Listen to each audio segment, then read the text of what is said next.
ሰላም ጤና ይስጥልን። የተከበራችሁ የጉራጌ ኒውስ ኔትወርክ ተከታታዮች የሰዓቱን ዜና አሁን ጀመረም።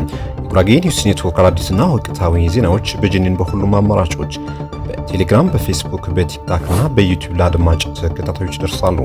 በእነዚህ አማራጮች ዜናዎቻችን እንዲከታተሉ በአክብሮት እየጠየቅን ወደ ዛሬው ዜናዎች እናልፋለን። አብራችሁን ሁኑ። ቀዳሚውን በወልቂጤ ምርጫ ክልል በሚገኙ የምርጫ ጣቢያዎች የመራጮች ምዝገባ መቀዛቀዙን ተገለጸ። በጉራጌ ዞን በወልቂጤ የምርጫ ክልል የመራጮች ምዝገባና የምርጫ ካርድ የሚወስዱ ዜጎች በጣም አነስተኛና ከሚጠበቀው በታች መሆኑን ተገልጿል። በዚህ ምርጫ ክልል 3 መዋቅሮችን አንድ ላይ በማድረግ በአንድ እጩ ብቻ እንዲወከሉ መደረጉን ጥያቄ ሲያስነሳ የቆየ ቢሆንም በዚህ ዓመት በሚደረገው ምርጫም ተመሳሳይ የቆየው አሰራር በምርጫ ቦርድ ተግባራዊ የሆነ ይገኛል። የጉራጌ ዞን መቀመጫ ወልቂጤ አበሽጌ ወረዳና ቀቤና ልዩ ወረዳ አንድ ላይ በማድረግ ነው አንድ ምርጫ ክልል እንዲሆኑ የተደረጉ። የማዕከላዊ ኢትዮጵያ ክልል ምስረታን ተከትሎ የቀቤና ልዩ ወረዳ እንዲዋቀርና ራሱን እንዲችል በሞሽን ቢወሰንም አሁንም ከከተማው መዋቅር ጋር አብረው ምርጫ እንዲያደርግ ተደርጓል። በከተማው ሕዝብ ዘንድ ጥርጣሬ የፈጠረው አሰራር እንዲስተካከል ቢጠየቅም ምላሽ አላገኘም።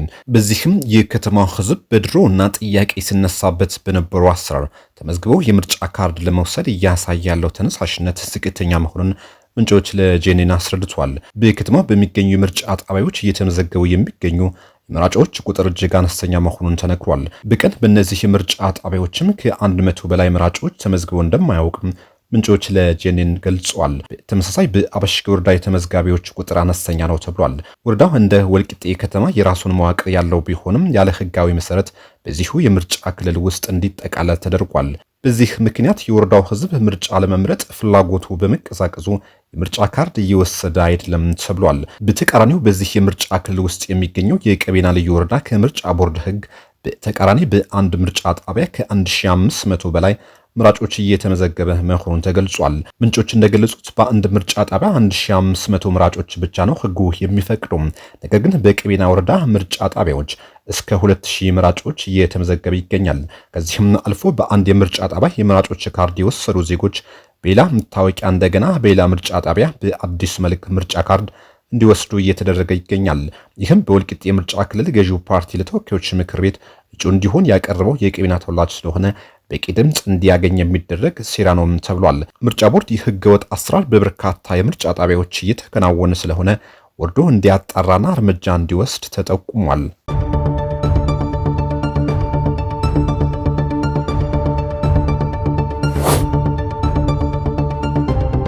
በክልሉ ህገወጥ የነዳጅ ዝውውር ተባብሶ መቀጠሉን ተገለጸ።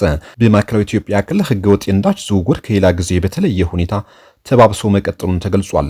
የመካከለኛው ምስራቅ ጦርነት በዓለም አቀፍ ደረጃ የነዳጅ እጥረት እንዲኖር ማድረጉን ተከትሎ ሀገራት የተለያዩ አማራጮች እየወሰዱ ይገኛሉ። በኢትዮጵያም ችግሩ እስኪፈታ ያለውን የነዳጅ መጠን በቁጠባ ለመጠቀም ህገወጥ የነዳጅ ዝውውሮችና ያልተገቡ አሰራሮች በሚተገብሩ ግለሰቦችና አመራሮች ላይ መንግስት እርምጃ እንደሚወስድ መግለጹ የሚታወስ ነው።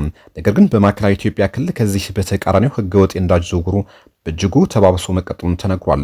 በክልሉ የነዳጅ አቅርቦት እጥረት ምክንያት በማድረግ ያልተገባ ጥቅም ለማግኘት ሲሉ አንዳንድ ስግብግብ ነጋዴዎች በክልሉ በተለያዩ ሳይቶች፣ በመጋዘኖች በህገወጥ መንገድ ነዳጅ በማከማቸት የሚነግዱ ህገወጥ አካላት ላይ እርምጃ እንደሚወስዱ በተደጋጋሚ ቢገለጽም ለውጥ አለመምጣቱን ተነግሯል። የክልሉ መንግስት በጥቂት ቀናቶች ውስጥ በህገወጥ መልኩ የተከማቸና ሲዘዋወር የተያዘ ብቻ ከ30 ሺህ በላይ ነዳጅና ቤንዚል በቁጥጥር ስር ማዋሉን ገልጿል። በክልሉ በነዳጅ ማደያ በአሁን ሰዓት ነዳጅ ማግኘት ከባድ ሆኗል። ይልቁንም ዜጎች ነዳጅ ለማግኘት ጥረት የሚያደርጉት በህገወጥ ነጋዴዎች እጅ ነው። ይህም ህገወጥ ነጋዴዎች ከማደያዎችና ከአንዳንድ አመራሮች ጋር በትብብር የሚፈጽሙት ወንጀል መበራከቱን የሚያሳይ ነው። በክልሉ ነዳጅ በህገወጥ ገበያ ከ400 ብር በላይ እየተሸጠ ይገኛል። ከዞን ወደ ዞን፣ ከክልል ወደ ሌላ ክልል የሚወጣው ህገወጥ የነዳጅ መጠን አሁንም ከፍተኛ መሆኑ ተገልጿል። የህገወጥ ነዳጅ ዝውውር መጨመር ከማደያዎች ይልቅ ነዳጅ በህገወጥ ነጋዴዎች እጅ መውደቅ በዋናነት የዘርፉ ጥቅመኛ አመራሮች በገበያው ስለሚሳተፉ ነው ተብሏል።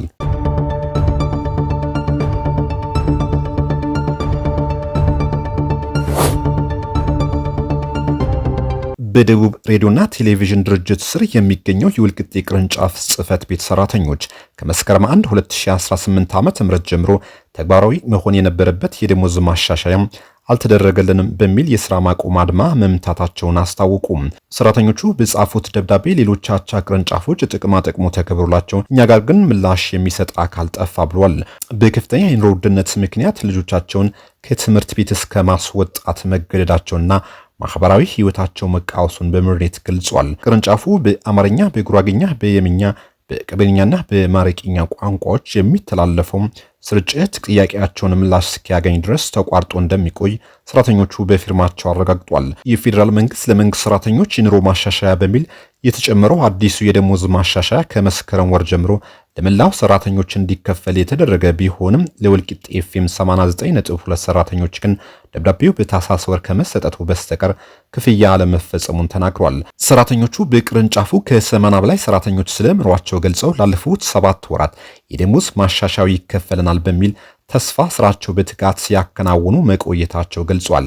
ነገር ግን በታህሳስ 2018 ዓመተ ምህረት የደሞዝ ማሻሻያ ደብዳቤ ተሰጥቷቸው በቅርብ ይከፈላቸዋል ከሚል ቃል ተስፋ የዘለለም የተግባር ምላሽ ሳይሰጣቸው መቆየቱን ተናግሯል። ሰራተኞቹ ጉዳዩን ለዞን አልፎም ለማዕከላዊ ኢትዮጵያ ክልል ያደረሱ ቢሆንም ተገቢውን ምላሽ ባለማግኘታቸው ተነጋግረውና ተወያይቶ እንዲሁም ለሚመለከታቸው የዞንና የክልል መዋቅሮች አሳውቀው በ5 ቋንቋዎች ሲያሰራጩት ከነበረው የሬዲዮ ጣቢያ ስራ ማቆማቸውን አስረድቷል። ከዚህ በተጨማሪም የደቡብ ሬዲዮና ቴሌቪዥን ጣቢያ ሰራተኞች የቀድሞ ደቡብ ክልል ከፈረሰ በኋላ የሰራተኞች ደሞዝ መክፈል አቅቶት አብዛኛው ሰራተኞች ስራ ለቀው ሄደዋል። የቀሩት ጥቂት ሰራተኞችም ደሞዝ በወቅቱ አይከፈለንም በሚል ቅሬታ እያቀረቡ ይገኛሉ።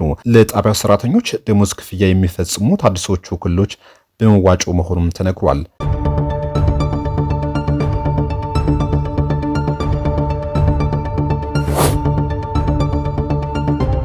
የአሜሪካው ፕሬዝዳንት ዶናልድ ትራምፕ በእስላማዊ ሪፐብሊክ ኢራን ከፍተኛ አመራሮች ላይ የተሰነዘረውን ጥቃት በተጨባጭ የስርዓት ለውጥ ማምጣቱን አስታወቁ።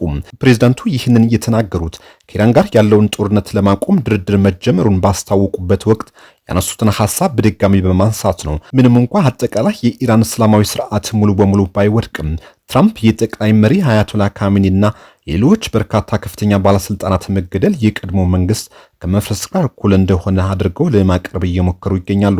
ትራምፕ በአየር ኃይል አንድ አውሮፕላን ውስጥ ሆነው ለጋዜጠኞች በሰጡት ቃል አንደኛው ስርዓት ሙሉ በሙሉ ወድሟል፣ ሁሉም ሞቷል፣ ቀጣዩ ስርዓት በአብዛኛው አልቋል፣ ሶስተኛው ስርዓት ደግሞ ከዚህ በፊት ማንም አግኝቷቸው ከማያውቋቸው ፍጹም የተለዩና ምክንያታዊ ከሆኑ ሰዎች ጋር የተነጋገር ነው ብለዋል። አሜሪካ አሁን ላይ የኢራን ፓርላማ አፈ ጉባኤ ከሆኑት መሐመድ ባገር ቃላቢፍ ጋር ለመስራት ፍላጎት ብታሳይም አብዛኞቹ የፖለቲካ ተንታኞች ግን ግለሰቡ ከእስላማዊ አብዮት ዘብ ጋር የጠበቀ ግንኙነት ያላቸውና የአሜሪካን ጥያቄ ውድቅ ካደረጉት ቀደምት ባለስልጣናት ያላነሰ አክራሪ አቋም ያላቸው መሆናቸው ይገልጻሉ። ይሁን እንጂ ትራምፕ ይህን እውነተኛ የስርዓት ለውጥ ነው፣ ከዚህ የተሻለ ምንም ማድረግ አይቻልም በማለት አቋማቸው አንጸባርቀዋል። አባታቸውን ተከትሎ በጠቅላይ መሪነት የተሾሙት ሞጅታባ ካሚኒን በተመለከተ ትራምፕ ሲናገሩ ግለሰቡ አሁንም ከእይታ ውጪ መሆናቸውን በማስታወስ በህይወት ሊኖሩ ይችላሉ፣ ነገር ግን ክፉኛ መቆሰላቸው ግልጽ ነው ብለዋል። ወጣቱ ካሚኒ ጦርነቱ በተጀመረበትና አባታቸው በተገደሉበት የመጀመሪያ ቀን ጥቃት እንደቆሰሉ ይታመናል።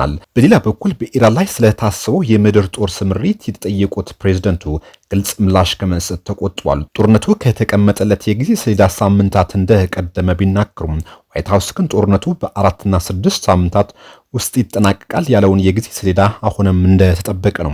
በተጨማሪም የብሔራዊ መረጃ ዳይሬክተር የሆኑት ቱልሲ ጋባርድ ከጦርነቱ በፊት ኢራን አፋጣኝ ስጋት መሆኗን ከመናገር ተቆጥቦ እንደነበር የተጠየቁት ትራምፕ የጋባርድ የአስተሳሰብ ሂደት ከሳቸው የተለየ መሆኑን ጠቅሰው የኢራን የኒውክሌር መሳሪያ ባለቤትነት በመቃወም በኩል እሳቸው ጠንካራ አቋም ሲኖራቸው፣ ዳይሬክተሯ ግን በመጠኑ የለዘበ አቋም ሊኖራቸው እንደሚችል ጠቁሟል። ኢራን በሆርሙዝ ሰርጥ በሚያልፉ መርከቦች ላይ ቀረጥ እየጣለች ነው ስለሚባለው ዘገባ የጠየቁት ትራምፕ ጉዳዩ ማጣራት እንዳለባቸው ገልጸው ሆርሙዝ ባህረ ሰላጤ በ2 ደቂቃ ውስጥ ልንዘጋው እንችላለን ሲሉ ማስጠንቅቋል። አክሎም የባህረ ሰላጤው ሀገራት ኢራንን በመልሶ ማጥቃት ላይ መሆናቸው ያለ ማስረጃ ቢናገሩም ይፋዊ መረጃዎች ግን በእነዚህ ሀገራት ምላሽ ከኢራን የሚተኮሱ ድሮኖችና ሚሳይሎችን ከመጥለፍ የዘለለ እንዳልሆነ በማስረጃ እየተገለጸ ይገኛል። የተከበራችሁ ወደ የጉራጌ ኒውስ ኔትወርክ ተከታታዮች ለሰዓቱ የነበሩ ዜናዎች እነዚህ ይመስሉ ነበር። ቆይታችሁ ከጂኒን ጋር ስለሆነ አመሰግናለሁ።